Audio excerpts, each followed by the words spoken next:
धार भूषाला मामले में सोमवार को इंदौर हाईकोर्ट में सुनवाई हुई। जो इसके लिए जो सर्वे किया था उसकी रिपोर्ट करीब 2000 पन्नों की रिपोर्ट है, उसे आज यहाँ पर पेश किया गया कोर्ट में। कोर्ट ने अब उस रिपोर्ट पर दावे आपत्ति आमंत्रित की है। अगली सुनवाई जो है 16 मार्च को होगी और इस दौरान तब तक सभी जो पक्ष है उन्हें अपने अपने दावे आपत्ति अभिमत उस रिपोर्ट पर देना होगी।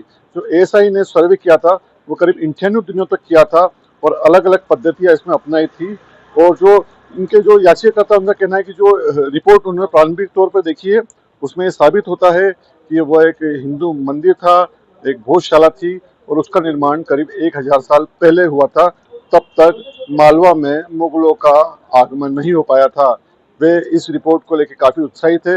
अब देखना है कि अगली सुनवाई में कोर्ट का रुख क्या रहता है। आज का दिन हिंदू समाज के लिए बहुत ही खुशखबर वाला है, आनंददायक है, हर्षित और प्रफुल्लित कर देने वाला है। जो हम हिंदू फ्रंट फॉर जस्टिस की ओर से उसके राष्ट्रीय अध्यक्ष रंजना अग्निहोत्री जी, वरिष्ठ अधिवक्ता विष्णु शंकर जी जैन, विनय जोशी जी, आशीष जनक जी के माध्यम से जो न्याय की लड़ाई चल रही थी वो अब ऐसा लगता है कि हम निर्णायक विजय की ओर आगे बढ़ेंगे। जो एएसआई ने धार की भोजशाला में 22 मार्च 2024 से 27 जून 2024 तक वैज्ञानिक सर्वेक्षण करा था, जिसकी रिपोर्ट 15 जुलाई 2024 को माननीय उच्च न्यायालय में पेश हो गई थी। आज माननीय सुप्रीम कोर्ट के निर्देश के बाद उसको जो है उच्च न्यायालय की इंदौर की खंडपीठ में न्यायमूर्ति श्री विजय शुक्ला जी और श्री आलोक अवस्थी जी की बेंच में यह प्रकरण की सुनवाई हुई। रिपोर्ट को जो है वो रिकॉर्ड पे ले लिया गया है और दावे आपत्ति सुझाव शिकायत के लिए 2 सप्ताह का समय दिया है और 16 मार्च प्रकरण की आगामी तिथि है और पूरी रिपोर्ट जो है वो उत्साहजनक है।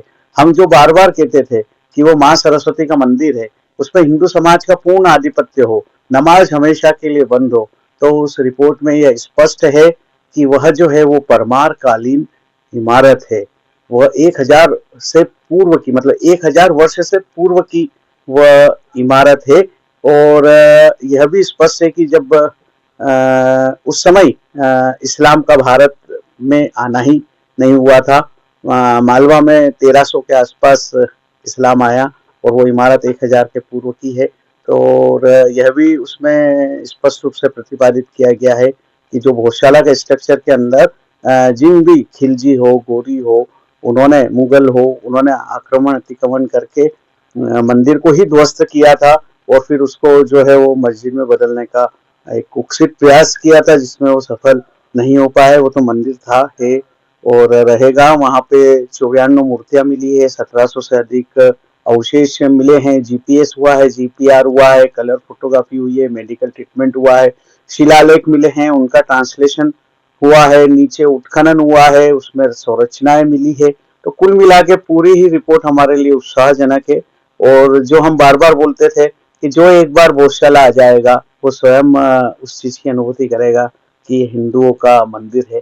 तो रिपोर्ट भी इसी ओर इशारा कर रही है। सर, किस तरह का निर्णय रहा? देखिए, आज मामले को लेकर उच्च न्यायालय में सुनवाई थी। एएसआई द्वारा जो रिपोर्ट सबमिट करी गई है उसे रिकॉर्ड पर ले लिया गया है। जो ऑनरेबल कोर्ट के डायरेक्शन में 98 डेज सर्वे हुआ था भोजशाला परिसर में, उसको लेकर एएसआई द्वारा विस्तृत रिपोर्ट करीब 2000 पन्नों की फाइल की गई थी, उसे रिकॉर्ड पर ले लिया है और सभी पक्षों को रिपोर्ट के संबंध में जो भी आपत्तियां हैं, सुझाव हैं, वो फाइल करने का बोला है तथा 2 हफ्ते बाद प्रकरण की पुनः सुनवाई की जाएगी। आपने क्या पक्ष रखा अपनी तरफ से? देखिए, पक्ष तो अगली तारीख पर रखा जाएगा। अभी तो जो रिपोर्ट्स थी उसे ले लिया है, सार्वजनिक करने का बोला है कोर्ट ने, समस्त पार्टियों को दिया जाएगा और सुझाव एवं आपत्तियां मंगाई है।